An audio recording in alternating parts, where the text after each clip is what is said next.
कैसे हो भाई लोग? मुझे तुम लोगों से कुछ पूछना है। Imagine being a person who got amazing stardom after his movie. Stardom सिर्फ उस मूवी के कलेक्शन से नहीं बल्कि एज एन एक्टर लोगों ने तुमसे उम्मीद लगा ली है। You have given an amazing movie to the country and now they are looking forward for your projects. But after that project तुम्हारी जो भी मूवीज आती हैं वो परफॉर्म तो अच्छा कर लेती हैं but people are not praising those movies so much जितना तुम्हें उस ओरिजिनल मूवी के लिए किया था। We are talking about Prabhas. Great actor, insane stardom, but movies उस लेवल की नहीं आ रही। बाहुबली के बाद से ही प्रभास की मूवीज का लेवल डाउन ही गया है। साहो, राधे श्याम, आदि पुरुष, लेजेंडरी मूवी का नाम ले लिया क्या? एंड भाई ध्यान रखना, मैं ये नहीं कह रहा हूँ कि सारी मूवीज ही खराब करी हैं, कुछ मूवी अच्छी भी करी हैं जैसे सलार, कल की 1920 क्या नाम था उसका, कल की 2098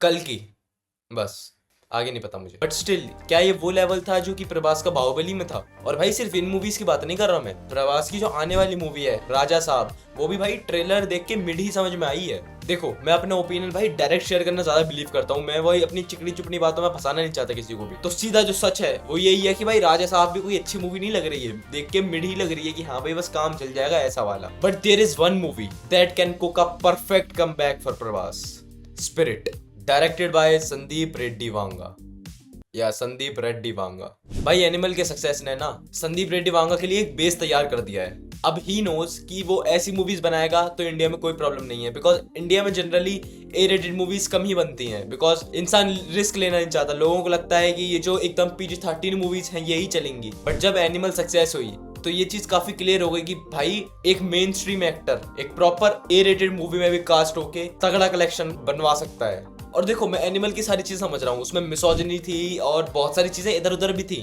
मूवी परफेक्ट नहीं थी बिल्कुल भी, पर मूवी खराब भी नहीं थी, मूवी ठीक ठाक थी। मूवी में फन एलिमेंट्स थे। बट यहाँ हम एनिमल की बात नहीं कर रहे हैं, यहाँ पे हम स्पिरिट मूवी की बात कर रहे हैं जो कि संदीप रेड्डी वांगा का अगला प्रोजेक्ट है। पर मैं इसके बीच में एनिमल को क्यों ला रहा हूँ? क्योंकि लोगों को ये समझना जरूरी है कि संदीप रेड्डी वांगा एक बहुत ही विजनरी डायरेक्टर है। उनकी मूवीज में थीम्स थोड़ी अजीब हो सकती हैं और उस चीजों को दिखाने का पोर्ट्रेल थोड़ा अजीब हो सकता है, बट फिर ये भी समझो कि भाई अगर आर्ट को दिखाना होता है तो तुम्हें रूम चाहिए। और मैं आर्ट को, कंटेंट को जैसा है वैसा देखना पसंद करता हूँ। हर डायरेक्टर का एक विजन होता है चीजों को दिखाने का। जैसे कि एनिमल में भी कुछ चीजें ऐसी थी जो कि बहुत इलॉजिकल फील हुई, but let's hope Vanga fixes it in his next movies.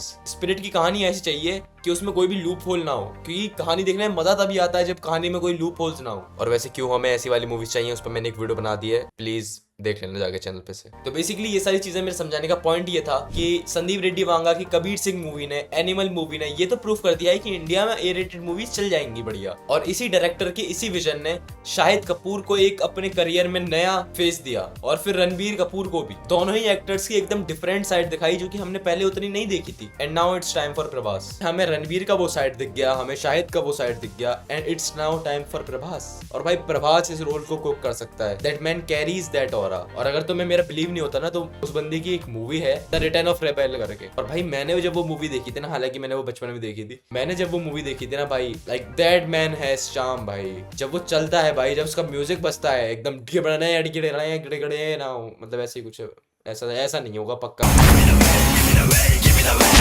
But हाँ जो भी वो म्यूजिक चलता है भाई, और जब उस म्यूजिक पे प्रभास चलता है भाई, लगता है भाई कुछ हो रहा है तगड़ा। तो भाई ये तो है कि प्रभास भाई इस रोल को कुक कर सकता है तगड़ा। ये जो ग्रे कैरेक्टर्स होते हैं संदीप रेड्डी वांगा की मूवी में, जो कि ना हीरो है ना विलन है, that man can nail the role. और इसकी थोड़ी थोड़ी ग्लिम्स भाई हमें सलार में दिखी थी। इमेजिन सीइंग प्रभास डूइंग ऐसा रोल जिसमें उसका कैरेक्टर एक ऑनेस्ट कॉप है but the whole movie is going to be A-rated. भाई ये चीज एक्साइटेड होने वाली। भाई इतना तो पता है स्पिरिट जो भी मूवी है भाई, इसकी थीम क्रेजी होने वाली है, स्टोरी एकदम ग्राउंडेड होने वाली है। कोई ऐसा नहीं कि एकदम ही कार से कहीं से उछल रहे हैं, एकदम कुछ ऐसा नहीं।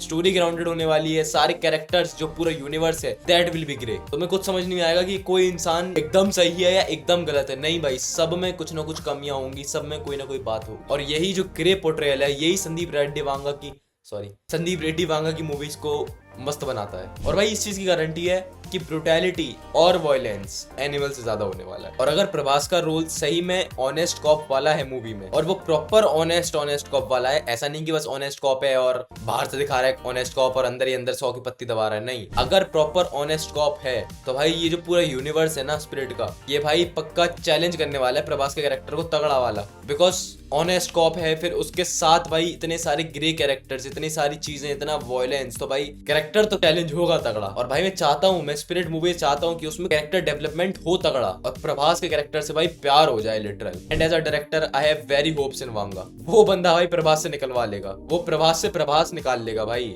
मूवी के लिए। वांगा का हमेशा से यही रहा है, मूवी की उतनी क्रेजी हाइप नहीं होती है एकदम, लेकिन जब वो टीजर ड्रॉप करता है, जब वो ट्रेलर ड्रॉप करता है भाई, वो बंदा ऐसे टीजर ट्रेलर बनवाता है भाई, हाइप तगड़ी बन जाती है, उसकी मार्केटिंग है बंदे की तगड़ी। और यही सेम स्पिरिट के साथ होने वाला है। All it needs is Prabhas is 100% dedication. बस ये मूवी यही चाहेगी प्रभास से, और हम भी। कुछ भी होल्ड बैक नहीं चाहिए भाई, कुछ भी होल्ड बैक नहीं चाहिए। एंड आई एम श्योर भाई वांगा भाई वो होल्ड बैक करने भी नहीं देगा, वो 100% निकलवा लेगा। So how excited are you for this movie? मेरे को बताओ भाई कमेंट में, मेरे को जानना है। और अगर तुम लोगों को जानना है कि कौन सी वो अपकमिंग इंडियन मूवीज हैं जो कि भाई तहलका मचाने वाली हैं, तो ये देखो। और अगर तुम लोगों को जानना है कि R-rated मूवीज की नीड क्या है दुनिया में, तो ये वाली वीडियो देखो, मस्त वीडियो है, देख लेना, खत्म कर डालो देख। बाकी चुम्मा मुम्मा दे दूं जाते में, चुम्मा रख लो यार, जाओ मजे करो।